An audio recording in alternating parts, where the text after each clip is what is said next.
Assalamualaikum students, welcome to my YouTube channel Engineer Mohammed Ahmed, online teacher and tutor. Today we will discuss about 9th class physics chapter number 3 and the topic is friction. आज हम detail से friction के बारे में पढ़ेंगे कि friction क्या होती है। उसके बाद हम इसकी टाइप्स के बारे में पढ़ेंगे कि फ्रिक्शन की कितनी टाइप्स होती हैं।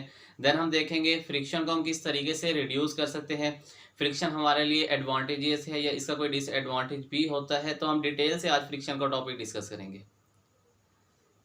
अगर आप मेरे चैनल पर न्यू हैं तो सबसे पहले मेरा चैनल सब्सक्राइब कर दें और साथ ही बेल आइकन के बटन पर क्लिक कर दें ताकि मैं कोई भी न्यू वीडियो अपलोड करता हूं तो उसका नोटिफिकेशन सबसे पहले आपको मिल सके। Let us start our today's lecture. सबसे पहले हम देखते हैं फ्रिक्शन होती क्या है। फ्रिक्शन की डेफिनेशन देखते हैं। A force that opposes moving objects, एक ऐसी फोर्स जो कि हरकत करते हुए अजसाम को रोकती है, उसकी मुखालफत करती है, उसे हम क्या कहते हैं, फ्रिक्शन। मतलब कोई भी जिसम अगर मूव कर रहा है, हरकत की हालत में है, तो उसकी इस हरकत की हालत को रोकने के लिए जो मुखालफत करने वाली फोर्स होती है, जो इसको अपोज करने वाली फोर्स होती है, उस फोर्स का नाम क्या होता है, फ्रिक्शन। नेक्स्ट अब हम देखते हैं कि जो फ्रिक्शन है ये किस फैक्टर पे डिपेंड करती है, इसका इन्हिसार कौन से अवामिल पर होता है, किन फैक्टर्स पर ये डिपेंड करती है।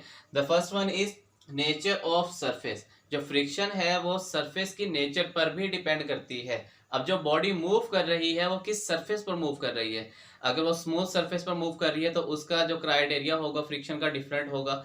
अगर जो बॉडी है वो रफ सरफेस पर मूव कर रही है देन उसका जो क्राइटेरिया होगा वो बिल्कुल डिफरेंट होगा। लेट अस सपोज कि हमारे पास एक स्मूथ सरफेस है, मैं एक बॉल जो है उसको रोल करता हूँ, एक बिल्कुल हमवार सतह है, स्मूथ सरफेस है। जैसे आप एग्जांपल ले सकते हैं, हमारे पास एक फर्श है या एक फ्लोर है जो बिल्कुल स्मूथ है। अब जब बॉल को मैं उसके ऊपर रोल करता हूँ तो जो बॉल होगी ज़्यादा तेज़ी से मूव करेगी और उसका क्या मतलब है, जो फ्रिक्शनल फोर्स है, जो उसको रोकने वाली मुजाहमत की फोर्स है, वहाँ पर कम होगी। तो इससे हमें ये पता चलता है जो स्मूथ सरफेस होती है वहाँ पर फ्रिक्शन की फोर्स क्या होती है, कम होती है। इसके बरस अगर हम देखते हैं, हमारे पास एक रफ सरफेस है जो कि स्मूथ नहीं है, वहां पर उसका जो फ्लोर है वो बिल्कुल हमवार नहीं है, तो उस केस में क्या होगा, अगर हम बॉल को रोल करते हैं तो वो जल्दी रुक जाएगी। उसकी वजह क्या है, वहां पर जो फ्रिक्शनल फोर्स है वो ज्यादा है, उसको रोकने वाली मुजाहमती फोर्स क्या है, ज्यादा है। तो इससे हमें ये पता चलता है कि जो फोर्स ऑफ फ्रिक्शन है वो नेचर पर कैसे डिपेंड करती है। अगर हमारे पास जो सरफेस है वो बिल्कुल स्मूथ होगी तो जो फ्रिक्शन होगी वो क्या होगी, कम से कम होगी। लेकिन इसके बरस अगर जो हमारे पास फ्लोर है या जो सरफेस है वो स्मूथ नहीं है, एक रफ सरफेस है, देन उस केस में हमारा क्या होगा, फ्रिक्शनल फोर्स की वैल्यू ज्यादा होगी। नेक्स्ट अब हम देखते हैं फोर्स ऑफ लिमिटिंग फ्रैक्शन। ठीक है, फ्रिक्शन की ही एक अगर आप कहें टर्मिनोलॉजी है, तो इसको हम देख लेते हैं। The maximum value of friction. अब फ्रिक्शन की जो ज्यादा से ज्यादा वैल्यू होगी उसे हम क्या कहते हैं, फोर्स ऑफ लिमिटिंग फ्रैक्शन। अगर हम देखते हैं ग्राफ की मदद से फ्रिक्शन को, अगर हम ग्राफ पर नोट डाउन करते हैं तो आप देख सकते हैं फ्रिक्शन के खास पॉइंट पर वैल्यू ज्यादा से ज्यादा होती है, ठीक है, बाकी पॉइंट्स पर कम होती है। तो किसी भी मूविंग ऑब्जेक्ट्स की जो सबसे ज्यादा फ्रिक्शन फोर्स होगी, ठीक है, जो ज्यादा से ज्यादा पीक वैल्यू जो उसकी होती है फ्रिक्शन की, उसका नाम क्या होता है, फोर्स ऑफ लिमिटिंग फ्रैक्शन। और इसको हम डिनोट किससे करते होते हैं, it is denoted by F S. इसको एफ एस से शो किया जाता है। एफ का मतलब फोर्स और एस का मतलब इसका लिमिटिंग फ्रिक्शन के लिए हम यहाँ पर एस लगा देते हैं। नेक्स्ट अब हमारे पास है मैथमेटिकल डेरिवेशन, कि हम किस तरीके से मैथमेटिकली जो फोर्स ऑफ लिमिटिंग फ्रिक्शन है उसको किस तरीके से हम फाइंड आउट कर सकते हैं। तो इसके लिए हमारे पास सबसे पहले हम एक चीज हमें पता होना चाहिए, force of limiting fraction is directly proportional to reaction. हमें पता है कि हर एक्शन का एक रिएक्शन होता है। Newton third law of motion हमने डिस्कस किया था, उसकी स्टेटमेंट क्या थी कि every action has a reaction that is equal but opposite in direction. जो हमारे पास एक्शन होता है वो रिएक्शन के बराबर होता है लेकिन मुखालिफ सिमत में होता है। तो इससे हमें ये पता है कि अगर कोई भी फोर्स जिसम पर अमल कर रही है तो फोर्स क्या होगी, एक्शन होगा, तो उसका एक रिएक्शन भी होगा। और जो एक्शन होता है वो रिएक्शन के डायरेक्टली प्रोपोर्शनल होता है। तो यहाँ से हमें पता चलता है कि जो एक्शन है या फोर्स ऑफ लिमिटिंग फ्रिक्शन है वो डायरेक्टली प्रोपोर्शनल होगा रिएक्शन के। जितना फोर्स ज्यादा होगी रिएक्शन भी उतना ज्यादा होगा, जितना फोर्स कम होगी रिएक्शन की फोर्स उतनी ही कम होगी। अब यहाँ पर डायरेक्टली प्रोपोर्शनल का साइन जब हम खत्म करेंगे तो एक कांस्टेंट ऑफ प्रोपोर्शनैलिटी आएगा और इज इक्वल टू का साइन आएगा। तो यहाँ से हमने कांस्टेंट ऑफ प्रोपोर्शनैलिटी और इज इक्वल टू का साइन जब लिखा तो यहाँ पर अब हमें ये पता होना चाहिए जो कांस्टेंट ऑफ प्रोपोर्शनैलिटी है इसका नाम क्या है। अगर यहाँ से आप कांस्टेंट ऑफ प्रोपोर्शनैलिटी का वैल्यू निकालते हैं तो आर यहाँ पर इससे मल्टीप्लाई हो रहा है, इज इक्वल टू की दूसरी तरफ जाकर एफ एस से डिवाइड हो जाएगा। तो यहाँ से जो कांस्टेंट ऑफ प्रोपोर्शनैलिटी है इसका स्पेसिफिक नेम होता है it is called coefficient of friction, इसे फ्रिक्शन का कोएफिशिएंट कहा जाता है। और इसकी टेबल के अंदर वैल्यूज दी हुई हैं हर ऑब्जेक्ट की, जो फोर्स ऑफ लिमिटिंग फ्रिक्शन है और जो कोएफिशिएंट ऑफ लिमिटिंग फ्रिक्शन होता है वो वैल्यूज बिल्कुल अलग होती हैं। तो ये अक्सर एमसीक्यूज में भी आता है कि हमारे पास कोई एक ऑब्जेक्ट है, बताएं इसका कोएफिशिएंट ऑफ फ्रिक्शन क्या होगा। ठीक है, तो आपने इन चीज़ों को, जो एमसीक्यूज के लिए टेबल एक दिया हुआ है उसको अच्छे से प्रिपेयर करना है। और अक्सर बोर्ड एग्जाम में यहाँ से एमसीक्यूज आता भी है कि अगर आपके पास एक आयरन सरफेस है और दूसरी भी आयरन सरफेस है, तो आयरन और आयरन के दरमियान जो फोर्स ऑफ लिमिटिंग फ्रिक्शन होगी और उसका कोएफिशिएंट ऑफ फ्रिक्शन होगा उसकी वैल्यू क्या होगी। इसी तरीके से एक टायर और जो रॉड है, अगर ड्राई फॉर्म में है तो उसके लिए अलग वैल्यू होगी, वेट फॉर्म में होगा तो उसके लिए अलग वैल्यू होगी। तो इनकी तमाम वैल्यूज टेबल के अंदर दी हुई, आप वहाँ से इन्हें देख लेंगे। नेक्स्ट हम देख लेते हैं कोएफिशिएंट ऑफ फ्रिक्शन की डेफिनेशन। तो इसकी डेफिनेशन हमें दी हुई, the ratio between force of limiting friction and reaction. यहाँ से आप देख भी सकते हैं कोएफिशिएंट ऑफ फ्रिक्शन क्या होता है, फोर्स ऑफ लिमिटिंग फ्रिक्शन। जब इसको हम डिवाइड करते हैं रिएक्शन के साथ तो हमारे पास क्या आता है, कोएफिशिएंट ऑफ फ्रिक्शन। तो ये हमारे पास दो चीज़ों की रेशियो होती है, force of limiting friction divided by reaction. ठीक है, उसके बाद नेक्स्ट हम देखते हैं in terms of mass of surface area. अगर हम इसी चीज को इन टर्म्स ऑफ मास बात करते हैं, ठीक है, इन टर्म्स ऑफ मास अगर हम इसको कैलकुलेट करना चाहते हैं तो हमें पता है कि जो हमारे पास रिएक्शन है वो भी एक फोर्स है और हमने पढ़ा हुआ है कि F इज इक्वल टू होता है mg।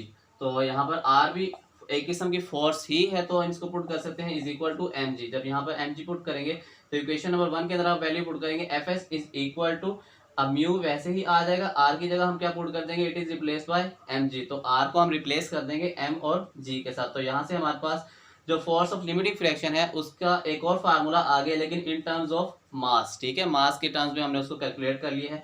यहाँ से अगर आप कोएफिशिएंट ऑफ फ्रिक्शन की वैल्यू निकालना चाहते हैं तो वैल्यू कैसे निकल आएगी, म्यू को आप यहीं पे रहने देंगे, m और g वहां पर जाकर डिवाइड हो जाएंगे। तो यहाँ पर हमारे पास एक और फार्मूला आ चुका है जो कि है कोएफिशिएंट ऑफ फ्रिक्शन का। अगर आपको न्यूमेरिकल दिया हुआ है, न्यूमेरिकल के अंदर सिंपल अगर आपको दोनों वैल्यूज दी हुई है, फोर्स ऑफ लिमिटिंग फ्रैक्शन की वैल्यू भी दी हुई है और नॉर्मल रिएक्शन भी दिया हुआ है, आप उनको डिवाइड करके वहां से इसकी वैल्यू निकाल लेंगे। अगर इन केस आपको फोर्स की वैल्यू दी हुई है और मास दिया हुआ है, देन आप कैसे फाइंड आउट करेंगे, तो हम इस फार्मूले को यूज करके वहां से कोएफिशिएंट ऑफ फ्रिक्शन की वैल्यू फाइंड आउट कर लेंगे। इस चैप्टर के एंड में जब हम न्यूमेरिकल सॉल्व करेंगे तो इंशाल्लाह आपको उस न्यूमेरिकल में भी मैं ये चीज़ आपको समझाऊंगा किस तरीके से हम यहाँ पर कौन सा जो फार्मूला है उसको यूज करेंगे। नेक्स्ट अब हम देखते हैं टाइप्स ऑफ फ्रिक्शन। जो फ्रिक्शन है उसकी कितनी इकसाम होती हैं, टाइप्स किस तरह की उसकी होती हैं। The first one is rolling friction and second is sliding friction. जो फ्रिक्शन है इसकी दो कैटेगरीज होती हैं, हमने इसकी दो टाइप्स डिस्कस करनी है। जो पहली टाइप होती है उसको कहते हैं रोलिंग फ्रिक्शन और दूसरी को हम कहते हैं स्लाइडिंग फ्रिक्शन।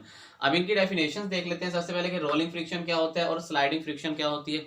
और ये एक इंपॉर्टेंट शॉर्ट क्वेश्चन भी है, अक्सर शॉर्ट बोर्ड एग्जाम में एज अ शॉर्ट क्वेश्चन पूछा जाता है कि जो स्लाइडिंग फ्रिक्शन है और रोलिंग फ्रिक्शन है इसमें डिफरेंस बताएं। या फिर ये भी पूछा जाता है कि जो स्लाइडिंग फ्रिक्शन होती है वो रोलिंग फ्रिक्शन की निस्बत ज़्यादा क्यों होती है। तो डिटेल में हम इसको डिस्कस करते हैं, डिफरेंस भी इनका देख लेते हैं। पहले डेफिनेशन है रोलिंग फ्रिक्शन की, it is produced when surface rolls over other. जैसे कि इसके नाम से ही ज़ाहिर है, रोलिंग का मतलब क्या है कि हमारे पास जब कोई भी बॉडी या ऑब्जेक्ट दूसरी बॉडी पर रोल करता है। ठीक है, जैसे कि एग्जांपल ले लें, हमारे पास एक रोड है और जब हम बाइक या टायर को उसके ऊपर मूव करते हैं तो होता क्या है, जो बाइक का टायर होता है या हमारी किसी भी व्हीकल का जो टायर होता है वो रोड की सरफेस के ऊपर क्या कर रहा होता है, रोल कर रहा होता है। ठीक है, तो इस तरह की जो फ्रिक्शन होती है जिसके अंदर एक ऑब्जेक्ट दूसरी सरफेस के ऊपर रोल कर रहा होता है, तो इसको क्या बोलते हैं, रोलिंग फ्रिक्शन। नेक्स्ट है स्लाइडिंग फ्रिक्शन। स्लाइड का क्या मतलब होगा, it is produced when to surfaces slide over each other. अब इसमें क्या होगा, जब दोनों सरफेसेस इस तरीके से मूव करती हैं कि वो एक दूसरे के ऊपर स्लाइड कर रहे होते हैं। जैसे कि अगर आपने देखा होगा हमारे पास जैसे झूला होता है,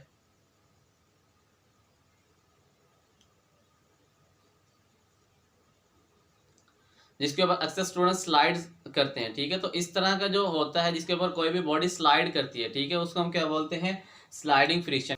स्लाइडिंग फ्रिक्शन की एग्जांपल हम यूं भी ले सकते हैं, अगर हमारे पास कोई एक हैवी ऑब्जेक्ट है जिसको हम पुल कर रहे हैं, ठीक है, एक सरफेस एरिया के ऊपर या रोड के ऊपर या किसी चीज़ के ऊपर हम पुल करके उसे खींच कर लेकर जा रहे हैं, तो हम देखेंगे उसका जो एरिया है वो उस सरफेस के साथ स्लाइड कर रहा है। ठीक है, तो स्लाइड करने के नतीजे में जो हमारे पास फ्रिक्शन होती है उसको क्या बोलते हैं, स्लाइडिंग फ्रिक्शन। नेक्स्ट अब इसमें डिफरेंस देखा जाए तो रोलिंग फ्रिक्शन में क्या होता है, less contact area friction decreases.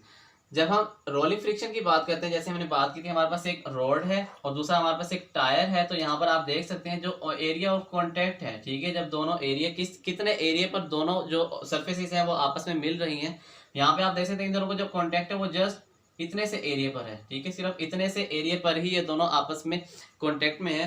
तो यहाँ पर एरिया कम है, इसकी वजह से जो फ्रिक्शनल फोर्स होगी वो कम से कम होगी, ठीक है। इसकी रीजन एक यूं भी आप समझ सकते हैं कि फ्रिक्शन का काम क्या होता है, फ्रिक्शन ने किसी भी बॉडी को मूव करने से रोकना होता है। तो जब यहाँ पर आप देख रहे हैं इसका एरिया ही कम है, ठीक है, सिर्फ कम एरिया जो है इस दूसरी सरफेस के साथ टच हो रहा है, तो इसको जो अपोजिंग फोर्स होगी वो भी जस्ट इतने से एरिया पर ही फेस करना पड़ेगी। तो जब कम एरिया पे अपोजिंग फोर्स या फ्रिक्शन फेस करना पड़ेगी तो इससे क्या होगा, जो फ्रिक्शनल फोर्स होगी उसकी वैल्यू हमारे पास रिड्यूस हो जाती है।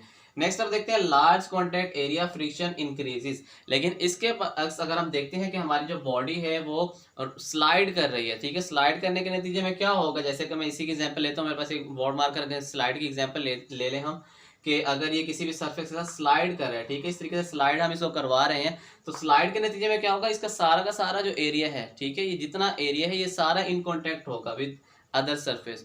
तो जितना ज्यादा एरिया सरफेस के साथ टच हो रहा होगा उतने ही ज्यादा उसके ऊपर अपोजिंग फोर्स लग रही होगी। तो इस तरीके से जो फ्रिक्शनल फोर्स होती है उसकी वैल्यू बढ़ जाती है।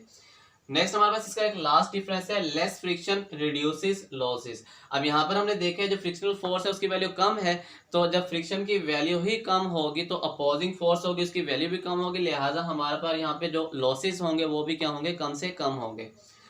बट अगर यहाँ पर हम देखते हैं स्लाइडिंग फ्रिक्शन के केस में, यहाँ पर जो हमारी फ्रिक्शन होती है वो ज्यादा होती है, तो फ्रिक्शन ज्यादा होने की वजह से जो लॉसेस होते हैं उनके भी चांसेस क्या होते हैं, ज्यादा होते हैं।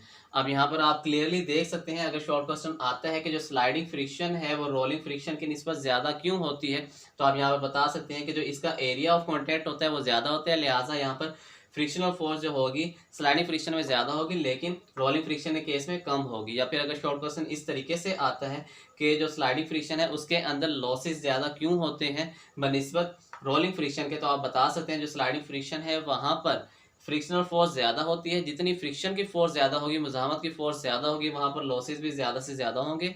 बट अगर रोलिंग फ्रिक्शन के अंदर हम देखते हैं तो यहाँ पर जो हमारे लॉसेस हैं वो कम से कम है, लिहाजा यहाँ पर फ्रिक्शनल की जो फोर्स होगी वो कम होगी और लॉसेस भी हमारे क्या होंगे, रिड्यूस हो जाएंगे, कम से कम होंगे। अब इसके बाद नेक्स्ट हम देखते हैं कि जो फ्रिक्शन है ये हमारे लिए एडवांटेजेस है, इसके एडवांटेज क्या है, डिसएडवांटेज क्या है और हम फ्रिक्शन को किस तरीके से रिड्यूस कर सकते हैं। सबसे पहले हम डिस्कस करते हैं advantage and disadvantage of friction. Friction के फायदे क्या होते हैं और इसके नुकसान क्या होते हैं। एडवांटेज देखते हैं सबसे पहले, it enables us to walk on ground. Friction ही वो फोर्स है जिसकी वजह से हम ज़मीन पर चल सकते हैं। अगर फ्रिक्शन की फोर्स ना हो, मुज़ाहमत की फोर्स ना हो हमारे फुट और अर्थ के दरमियान, तो हम ज़मीन पर कभी भी चल नहीं सकते। इसकी एक एग्जांपल आप ऐसे भी ले सकते हैं, जैसे अगर हमारे पास एक ऐसी सरफेस होती है जहाँ पर फ्रिक्शन की वैल्यू कम है, जैसे अगर हमारे पास एक स्लिपरी सरफेस है जहाँ पर स्लिप होने के चांसेस ज़्यादा हैं, सरफेस ऐसी है जहाँ पर कोई ऑयल है या वाटर है, तो वहाँ पर फ्रिक्शन कम होगी, तो आप देख सकते हैं कि वहाँ पर हम इजीली वॉक नहीं कर सकते, ना ही हम वहाँ से रन कर सकते हैं, भाग सकते हैं। तो जिस सरफेस पर फ्रिक्शन की वैल्यू कम होगी वहाँ पर चलना भी क्या होता है, मुश्किल हो जाता है। तो इस तरीके से फ्रिक्शन क्या करती है, इनेबल करती है, हमें ज़मीन पर चलने के काबिल बनाती है। नेक्स्ट है birds fly due to air friction. इसी तरीके से जो परिंदे हैं वो भी हवा के अंदर किस वजह से उड़ते हैं, वो भी सिर्फ फ्रिक्शनल फोर्स की वजह से, इसी फ्रिक्शन की वजह से ही उड़ सकते हैं। और वहाँ पर जो फ्रिक्शन होती है वो किस फॉर्म में होती है, in the form of air friction. जो हवा है वो ही एज अ फ्रिक्शन वहाँ पर बिहेव करती है और जो बर्ड्स हैं उन्हें फ्लाई करने में हेल्पफुल होती है। नेक्स्ट है we can not write if there is no friction between pencil and paper.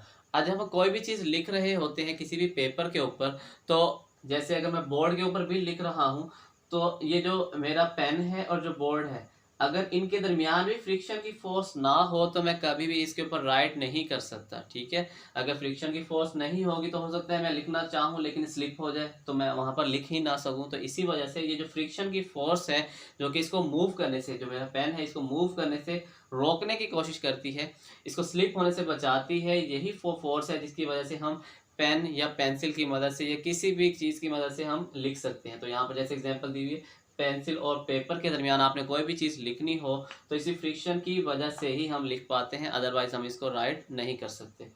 अब यहाँ पर लास्ट हमारे पास एडवांटेज है, friction is highly desirable while climbing hills. अगर कोई बंदा अब जो पहाड़ पर चढ़ना चाहता है तो वहां पर भी उसे क्या चीज चाहिए होती है, फ्रिक्शन ज्यादा से ज्यादा चाहिए होती है, क्योंकि उसकी ये कोशिश होती है कि वो वहां पर ज्यादा से ज्यादा स्टे कर सके, वो वहां से स्लिप ना हो, ठीक है। उसको वहां पर अपोजिंग फोर्स ज्यादा से ज्यादा रिक्वायर होती है। नेक्स्ट हम देखते हैं इसके डिसएडवांटेजेस क्या है। इसके फायदे तो हैं लेकिन अब इसके नुकसान क्या होंगे। जैसे कि हमें पता है कोई भी चीज़ होती है उसके सिर्फ फायदे नहीं होते, हर चीज़ के फायदे भी होते हैं, नुकसान भी होते हैं। तो फ्रिक्शन के अब नुकसान क्या होंगे। The first one is it limits the speed of moving objects. अब अगर हम चाहते हैं कोई भी ऑब्जेक्ट ज़्यादा स्पीड से मूव करता रहे, हमारी ये ख्वाहिश है कि ये जो ऑब्जेक्ट है फास्ट स्पीड से मूव करे, लेकिन फ्रिक्शन क्या करती है, इसे लिमिट कर देती है। कोई भी चीज़ होगी उसकी फ्रिक्शन तो लाजमी होगी, तो फ्रिक्शन की वजह से जो उसकी स्पीड होती है वो क्या हो जाती है, रिड्यूस हो जाती है। तो इसका सबसे पहला डिसएडवांटेज क्या है कि ये जो मूविंग ऑब्जेक्ट्स होते हैं फास्ट स्पीड से मूव करना चाहते हैं, उनकी स्पीड्स को लिमिट कर देती है, रिड्यूस कर देती है। Energy loss increases. अब जो फ्रिक्शन है उससे क्या होता है, मुजाहमत की फोर्स की वजह से जो एनर्जी के लॉसेस होते हैं वो ज़्यादा बढ़ जाते हैं। अब एनर्जी किस फॉर्म में हो सकती है, साउंड एनर्जी की फॉर्म में भी हो सकती है, हीट एनर्जी की फॉर्म में भी हो सकती है। जैसे हम देखते हैं कि अगर हमारे पास हम अपने जो हैंड्स से अगर इनको रब करते हैं दोनों हैंड्स को, तो यहाँ पर आपको महसूस होता है कि दरमियान में हीट पैदा होना शुरू हो गई। तो इस तरीके से जो हमारे पास फ्रिक्शन होती है वो हीट एनर्जी की फॉर्म में भी कन्वर्ट हो जाती है, साउंड एनर्जी की फॉर्म में भी कन्वर्ट हो सकती है। जैसे आप देखते हैं हाई स्पीड के साथ मूव करता हो कोई भी ऑब्जेक्ट है, कार है या बाइक है, जब अचानक से आप उस पर ब्रेक लगाते हैं तो उससे क्या होता है, एक तो साउंड भी प्रोड्यूस होती है वहाँ पर, और प्लस वहाँ पर हीट प्रोड्यूस होने की वजह से वहाँ पर जो हमारी एनर्जी होती है वो साउंड में भी कन्वर्ट हो जाती है और हीट एनर्जी में भी कन्वर्ट हो जाती है, जो कि डिसएडवांटेज होगा।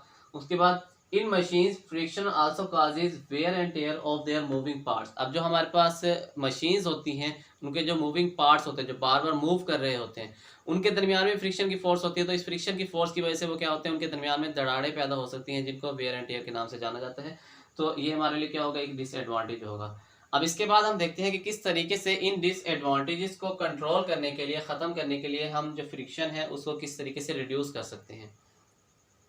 The first method is making the sliding surfaces smooth. जो हमारे पास स्लाइडिंग सर्फेसिस हैं अगर हम उन्हें स्मूथ बना देते हैं तो उसके नतीजे में जो फ्रिक्शन की वैल्यू होगी वो क्या हो जाएगी, कम हो जाएगी। क्योंकि हमने डिस्कस किया था अभी डिटेल में, जो हमारे पास स्लाइडिंग सर्फेसिस होती हैं उसकी फ्रिक्शन की वैल्यू ज़्यादा होती है, लेकिन इसकी बनिस्बत जो हमारे पास रोलिंग सर्फेस होती है उसकी वैल्यू क्या होती है, कम होती है। नेक्स्ट है मेकिंग फास्ट मूविंग ऑब्जेक्ट्स आ स्ट्रीमलाइन शेप। अब कोई भी ऐसा ऑब्जेक्ट जिसको हमने फास्ट स्पीड से मूव करवाना होगा तो हम उसकी शेप सबसे पहले किस तरह की डिज़ाइन करते हैं, स्ट्रीमलाइन शेप। जैसे अगर एग्जांपल ले लें एरोप्लेन की, एरोप्लेन का जो अगर हम फ्रंट उसका व्यू देखते हैं तो फ्रंट व्यू से आपको देखेंगे स्ट्रीमलाइन उसकी शेप होती है बिल्कुल। इसी तरीके से जो हमारे पास बुलेट ट्रेन्स हैं, ठीक है, वो बुलेट ट्रेन्स भी क्या होती हैं, उनकी जो हमने शेप बनाई होती है वो नॉर्मल शेप नहीं होती, उनको भी दरमियान से नोकीला बनाया जाता है। जो फ्रंट उसका होता है वहाँ से उसको नोकीली शक्ल दी जाती है ताकि जो एयर की फ्रिक्शन वहाँ पर एक्सर्ट होनी है वो कम से कम एरिया पे एक्सर्ट हो और जो एयर हो वहाँ से इजीली पास आउट हो सके। यहाँ पर हमें बताया भी हुआ है it causes smooth flow of air and thus minimises the air resistance at high speed. अब जो हमारे पास इसका जो फ्रंट व्यू होगा, इसके ऊपर एयर की फ्रिक्शन जितनी कम से कम लगेगी तो इसके जो स्पीड होगी वो उतनी ही ज़्यादा रहेगी। तो इस वजह से हम इसकी जो सर्फेसिस होती हैं, फ्रंट इसका जो व्यू होता है उसका डिज़ाइन इस तरीके से करते हैं कि यहाँ पर जो एयर हो वो स्ट्रीम लाइन होकर इजीली साइड से मूव होती रहे और ये भी जो हमारा ऑब्जेक्टिव फास्ट स्पीड के साथ मूव करता रहे। तो इस तरीके से हम जो फ्रिक्शन है उसको रिड्यूस कर सकते हैं। इसके बाद हमारा बताया हुआ है कि lubricating the sliding surfaces oil and grease. जैसे अब हमारे पास जैसे हमारे मशीनरी पार्ट्स होते हैं वो घिस जाते हैं अक्सर, ठीक है, वेयर एंड टेयर के शिकार होना शुरू हो जाते हैं। तो उस फैक्टर को रिड्यूस करने के लिए हम क्या यूज़ कर सकते हैं, वहाँ पर हम कोई भी लुब्रिकेटिंग, जैसे लुब्रिकेटिंग के अंदर क्या आ सकता है, कोई भी मटेरियल हमारे पास ऑयल है, ग्रीस है, इनको हम यूज़ करते हैं जिससे क्या होता है, फ्रिक्शन की वैल्यू वहाँ पर कम हो जाती है। The last one is using ball bearings to convert sliding into rolling. अब हमारे पास एक ऑब्जेक्ट है जो कि स्लाइडिंग फ्रिक्शन के साथ मूव कर रहा है, लेकिन हमारी कोशिश है कि हम इस स्लाइडिंग फ्रिक्शन को कम करना चाहते हैं। अब हम जैसे कि हमारे पास एक कोई बॉडी है जो कि स्लाइडिंग फ्रिक्शन के जरिए से मूव कर रही है, लेकिन हमने यहाँ पर इसकी फ्रिक्शन की वैल्यू को कम करनी है। तो हम सबसे पहले क्या करेंगे, इसकी जो स्लाइडिंग फ्रिक्शन है इसको हम कन्वर्ट कर देंगे रोलिंग फ्रिक्शन के लिए। तो उसके लिए हम यहाँ पर क्या यूज़ कर सकते हैं, बॉल बेयरिंग यूज़ कर सकते हैं। और जो ये बॉल बेयरिंग्स हैं इनका जो एरिया होगा कॉन्टैक्ट दूसरी सरफेस के साथ वो कम से कम होगा, लिहाजा इनकी फ्रिक्शन की वैल्यू क्या हो जाएगी, कम हो जाएगी और ये फास्ट मूव कर सकेंगे। जैसे अगर इसकी कॉमन एग्जांपल ले लीजिए, जहाँ हमारे पास जैसे ट्रेन्स होती हैं, ट्रेन को आप देखते हैं इसकी जितने भी हमारे पास शेप अगर इसकी देखी जाए तो एक किस्म का हमने इसको स्लाइड ही करवाना होता है, ठीक है। अर्थ से हमने इसको क्या करना होता है, स्लाइड करके पुल करना होता है। लेकिन फ्रिक्शन की वैल्यू को कम करने के लिए हम वहाँ पर बॉल बेयरिंग टाइप के हम जो इसके टायर होते हैं वो यूज़ कर लेते हैं, जिसकी वजह से इसकी स्पीड भी इंक्रीज हो जाती है और फ्रिक्शन भी कम से कम हो जाती है। तो स्टूडेंट्स ये था हमारा आज का लेक्चर। आई एम श्योर कि आप तमाम स्टूडेंट्स को हमारा आज का लेक्चर भी समझ आया होगा। अगर कोई भी चीज़ आपको समझ नहीं आई तो आप लोग कमेंट सेक्शन में मुझसे इजीली पूछ सकते हैं। और ये जो टॉपिक है, ये शॉर्ट, एमसीक्यूज, लॉन्ग, तीनों के पॉइंट ऑफ व्यू से काफ़ी इंपॉर्टेंट है। शॉर्ट क्वेश्चन के पॉइंट ऑफ व्यू से अगर बात की जाए तो शॉर्ट क्वेश्चन यहाँ पर अक्सर इस तरह का आता है, define friction, define force of limiting friction, define coefficient of friction, ठीक है। और what is difference between rolling and sliding friction, what is the advantage of friction, what is the disadvantages of friction। उसके बाद यहाँ पर एक और भी शॉर्ट क्वेश्चन हमारे पास आता होता है, write down any 2 or 3 methods of reducing friction. और अगर लॉन्ग की बात की जाए तो लॉन्ग के अंदर ये इस तरीके से आ सकता है, फ्रिक्शन पर नोट लिखें, right a note on friction, और साथ ही कोई से एक और टॉपिक आपको अटैच करके दे देगा। जैसे अगर फ्रिक्शन की डेफिनेशन पूछिए तो साथ में आपसे पूछ सकते हैं फ्रिक्शन के जो एडवांटेज हैं और डिसएडवांटेज हैं उन पर भी नोट लिखें, या फ्रिक्शन की डेफिनेशन बताएं और फ्रिक्शन को रिड्यूस करने के जो मेथड्स हैं वो बताएं। तो इस टॉपिक को आपने अच्छे से प्रिपेयर करना है। Don't forget to subscribe my channel. See you in next lecture. Take care. अल्लाह हाफिज़।